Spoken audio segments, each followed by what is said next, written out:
One way or another, thousands of people are on the move, fleeing the escalating crisis in Sudan. Britain is trying to evacuate people by air. Sky News data and forensics team have been tracking the evacuation effort.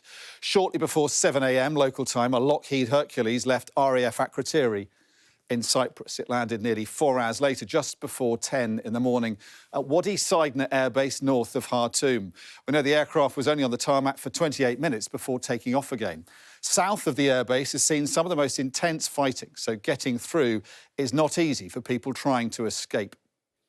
We also have this footage released by the British Ministry of Defence of another Hercules in Cyprus in the early hours. It's being loaded up, and personnel with 40 Commando Brigade are preparing to fly with it to Khartoum.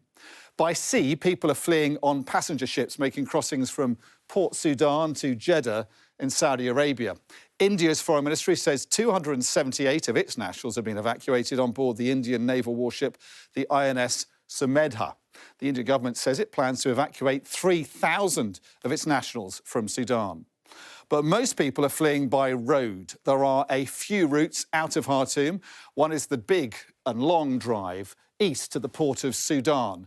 Now, British Royal Marines have been there on a reconnaissance mission. Warships are also being sent. Royal Naval frigate HMS Lancaster is on its way, and RFA Cardigan Bay is set to follow in due course.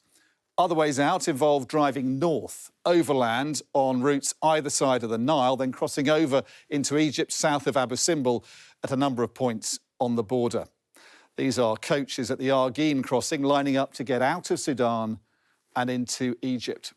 All of these overland routes are fraught with danger, with widespread reports of vehicles being stopped and people being robbed. Getting out is dangerous, but staying put, as the situation continues to deteriorate, increasingly perilous too.